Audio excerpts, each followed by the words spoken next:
The first mistake usually feels like progress.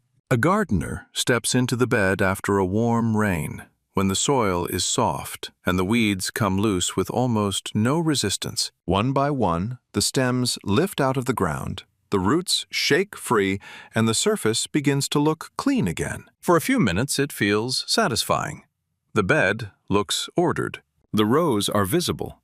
The vegetables have space around them again, and from the outside, it appears that the problem has been solved. But a week later, the same soil begins to change. Tiny green points appear between the plants, then more.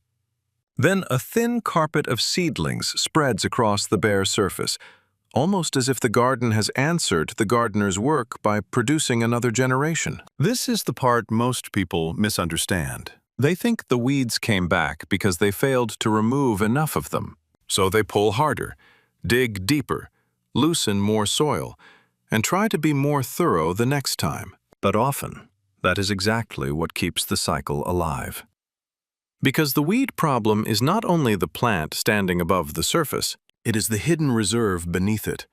Thousands of seeds resting in the soil, waiting for the right signal to begin. Every garden has this buried memory. Some seeds arrived last season. Some arrived years earlier. Some were carried by wind, birds, compost, hay, animal fur, or the soles of boots. Many remain quiet because they are buried too deep, shaded too well, or held in conditions that do not yet invite germination. Then the soil is disturbed. A hand pulls a root. A fork turns a clump. A hoe digs too deeply. A bare patch opens where the surface had been covered. Suddenly, seeds that were sleeping in darkness are moved closer to light, air, warmth, and moisture. The garden does not see this as damage. To the seed bank, it is an opportunity. That is why pulling weeds can feel like victory, while secretly preparing the next battle. This does not mean pulling is always wrong. Some weeds must be removed. A young pigweed about to set seed should not be left standing. A dandelion growing in the middle of a lettuce row may need to come out. A bindweed vine climbing a tomato cage cannot be politely ignored. But pulling becomes a problem when it is the only strategy. It treats the visible weed as the enemy, while leaving the conditions that invited it untouched. And weeds are experts at reading conditions. They appear where soil is exposed. They move into gaps where crop leaves do not shade the ground. They respond to disturbance faster than most vegetables can recover. They use open space the way water uses a crack. This is why a freshly cleaned garden bed often becomes the perfect place for weeds to return. To the gardener, bare soil looks neat. To nature, bare soil looks unfinished. In forests, meadows, hedgerows, and wild field edges, uncovered soil rarely stays uncovered for long. Something moves in quickly, because exposed ground loses moisture, heats and cools too sharply, erodes in rain, and leaves the microbial life beneath it vulnerable. Weeds are not random invaders in that system. They are emergency responders. They cover damaged ground before slower plants can take over. Their roots hold soil. Their leaves shade the surface. Their seeds wait in enormous numbers, because nature rewards the plant that can occupy a wound first. The gardener sees disorder. The soil is trying to close an opening. Once this becomes clear, the question changes. The question is no longer, how do I pull every weed before it comes back? The better question is, why does this bed keep offering weeds the conditions they love? That shift is the beginning of real weed control. Because the most effective gardeners do not win by pulling more often. They win by making the soil less inviting to weeds in the first place. They stop turning every weed into a digging project. They stop leaving clean, bare soil exposed after every cleanup.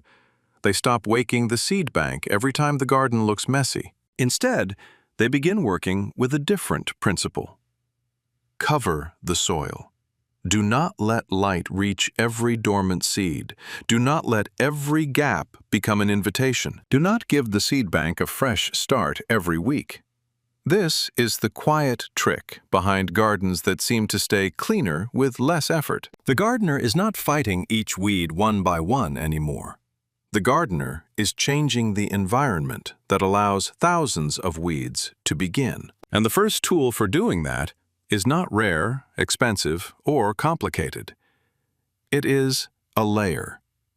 A simple cover placed between the sun and the soil. Because once the soil is covered, the weed cycle begins to weaken before the next seedling even has a chance to rise. The simplest way to weaken weeds is not to pull them after they appear, but to interrupt the conditions that allow them to appear in the first place. That is why the first serious change begins with mulch.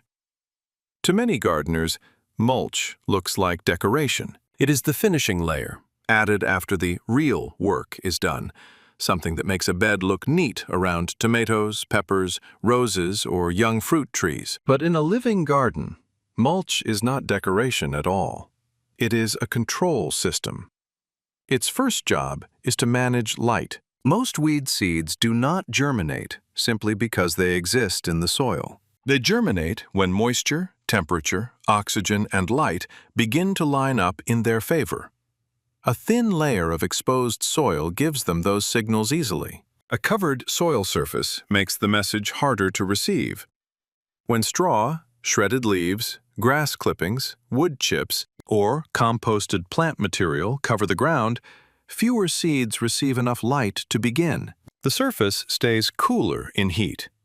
Moisture evaporates more slowly, and the upper soil layer becomes less violent after every rainstorm. This changes the garden in a quiet but important way.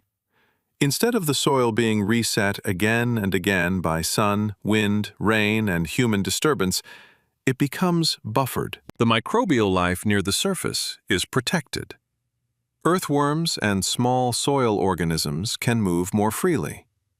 Organic matter begins to build where bare ground once dried into crust. And as that happens, weeds lose one of their greatest advantages.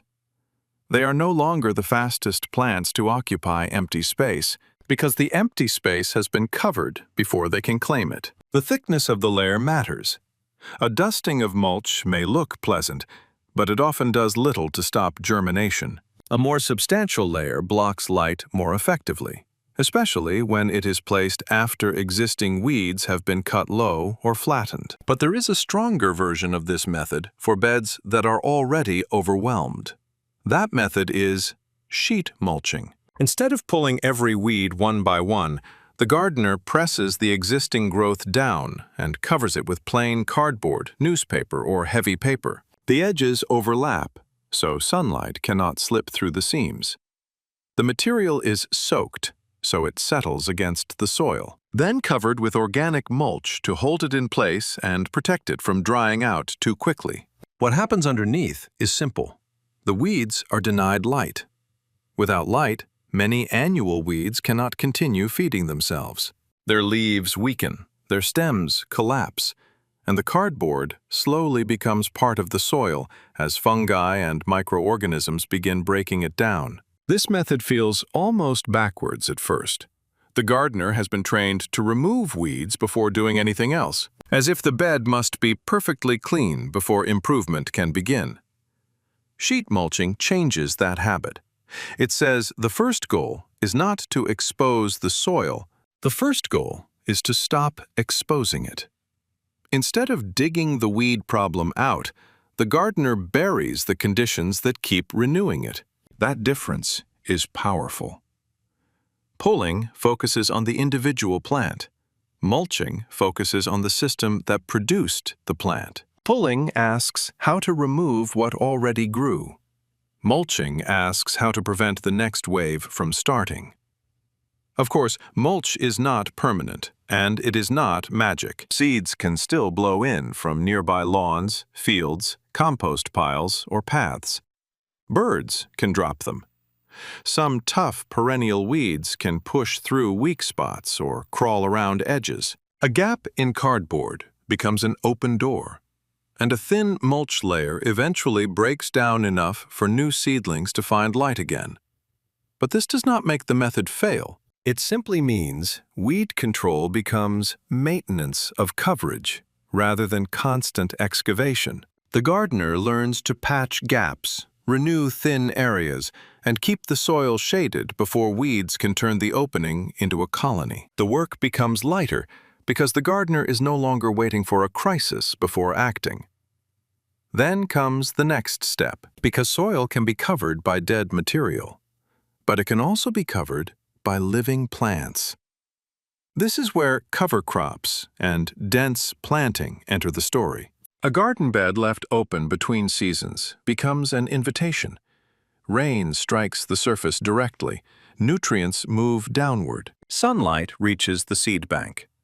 By the time the gardener returns to plant, the weeds have already used the empty months to establish themselves. A cover crop changes that pattern. Clover, buckwheat, winter rye, oats, vetch, or other cover plants occupy the space before weeds can dominate it. Their leaves shade the soil, their roots hold the ground, and their growth captures nutrients that might otherwise be lost. Some grow quickly enough to smother small weed seedlings. Others create dense root systems that make it harder for weeds to establish. When cut down or terminated at the right time, they become mulch themselves, feeding the surface they once protected. This is one of the most important shifts in the whole method. The garden does not stay cleaner because it is emptier. It stays cleaner because it is more fully occupied. That idea also applies inside the growing season. Vegetables spaced too far apart often leave wide strips of exposed soil between them, and weeds move into those open lanes immediately. But when crops are arranged thoughtfully, when low-growing companions cover the surface, or when mulch fills the gaps until the crop canopy closes, weed pressure drops because the opportunity has been reduced. A full bed is not necessarily a neglected bed. A full bed can be a defensive bed. The gardener is no longer trying to keep the soil bare and polished. The gardener is trying to keep it protected, shaded, and biologically active. This is why stop pulling weeds does not mean surrendering the garden. It means choosing a smarter form of pressure. Instead of reacting to every weed after it emerges, the gardener changes the space so fewer weeds receive the invitation to begin. And once the soil is covered, the next question becomes timing. Because even the best mulch will not stop every seed, and even the densest cover crop will leave moments when weeds appear. The difference is that now the gardener can act earlier, lighter, and with far less damage to the soil. That is where the final part of the method begins, not with force, but with timing. Once the soil is covered, the gardener's work changes. It does not disappear completely, because no living garden becomes permanently free of weeds. Seeds will still arrive on the wind. Birds will still drop them. Compost can still carry them. A gap in mulch can still become a small doorway, and some perennial roots can still push upward from places the gardener thought were finished. But the rhythm of the work becomes different. Instead of waiting until weeds are tall, rooted, and competing with the crop, the gardener begins acting when the weeds are still young enough to fail easily. This is the quiet advantage of timing. A weed that has already grown deep roots, spread leaves, and begun preparing seed has become part of the garden's structure. Removing it at that stage often means disturbing the soil, shaking loose clumps, exposing buried seeds, and opening another patch of bare ground where the next generation can begin. But a weed seedling is different. At the seedling stage, it has not yet built strength.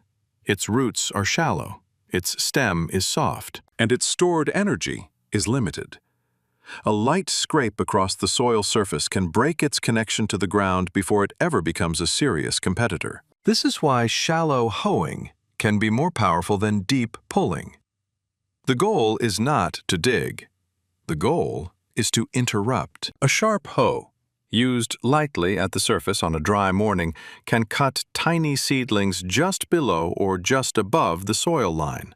The sun finishes what the blade begins, and the disturbed layer remains shallow enough that fewer buried seeds are dragged into the light. This is one of the most important differences between fighting weeds and managing weeds.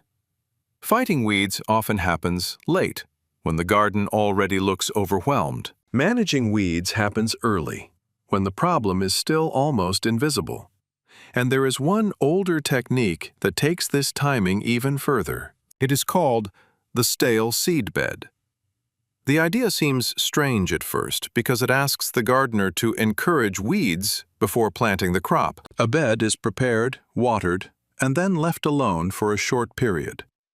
Near the surface, weed seeds receive moisture, warmth, and light, and they begin to germinate. To the seed bank, it feels like the season has opened. But the gardener is waiting for exactly that. Before the crop goes into the bed, the first flush of weed seedlings is removed shallowly, covered with a tarp, flame-weeded, or sliced off at the surface. The crop is then planted into a bed where many of the easiest weed seeds have already revealed themselves and been eliminated. This does not empty the seed bank completely. No method does. But it reduces the first wave, and in gardening, the first wave often matters most. If vegetables can establish themselves before weeds gain momentum, the balance of the bed changes. Crop leaves begin shading the ground. Mulch can be added around them. Roots occupy space that would otherwise be open. The gardener has not defeated every weed. The gardener has changed the timing of the contest. That is the deeper lesson behind the stale seedbed. It turns the weed's own urgency against it. Instead of reacting after weeds invade the crop, the gardener invites them to start early, then removes them before the real planting begins. There is a quiet intelligence in that. It is not dramatic, and it does not look impressive in a single afternoon. It asks for patience, observation, and restraint. But it works with the biology of weed seeds, rather than pretending the seed bank does not exist. Still, some weeds require more direct attention. A dandelion with a long taproot cannot always be solved by scraping the surface. Dock, thistle, bindweed, couch grass, and other persistent weeds can return from roots or underground fragments if they are cut carelessly. These plants need precision, not panic. The gardener removes them when the soil is moist enough to release the root, but without turning half the bed upside down. The goal is to take out as much of the persistent root as possible. Then immediately cover the wound with mulch or close the gap with another plant. This last step is often forgotten. A weed is pulled, the gardener feels satisfied, and the small exposed patch is left open. But that patch is now exactly what the seed bank was waiting for. Disturbed soil, exposed light, and a moment of opportunity. So even when pulling is necessary, it should not be the end of the action. It should be followed by cover. This is where the whole method becomes clear. Pulling weeds is not forbidden. It is simply incomplete when used alone. Mulch protects the surface. Cardboard smothers an overwhelmed bed. Cover crops and dense planting occupy empty space. A stale seedbed tricks the first flush into appearing early. Shallow hoeing removes seedlings before they become strong. Targeted pulling handles the weeds that truly need to come out. Together, these methods change the garden from a place of repeated rescue into a system with fewer openings for weeds to exploit. The gardener still works, but the work becomes lighter because it happens at the right moment and in the right layer of the soil. And this brings us back to the beginning. A gardener steps into the bed after rain. The weeds are loose. The soil is soft. Pulling them would feel satisfying because the result would be visible immediately. The bed would look clean, and for a few days, it might even look finished. But now the gardener sees the scene differently. The real question is not only which weeds can be removed today. The real question is what will happen to the soil after they are gone. Will it be left bare under the sun, ready for the next wave of seeds? Will it be dug open again, bringing buried seeds closer to the surface? Will every gap become a signal that the garden is unfinished? Or will the gardener cover it, shade it, protect it, and let chosen plants occupy the space before weeds can answer? That is the difference between endless weeding and real weed control. One fights the plants that already appeared, the other changes the invitation. And once a gardener understands that, the garden becomes easier to read. Weeds stop looking like random enemies and begin to look like messages from the soil. They reveal where the ground is exposed, where the cover is thin, where disturbance has been too frequent, and where the garden is trying to repair an opening. The solution is not always more force. Often, it is less disturbance, more cover, better timing, and a willingness to stop treating bare soil as a sign of order. Because what looks like a weed problem is often a bare soil problem waiting to be covered.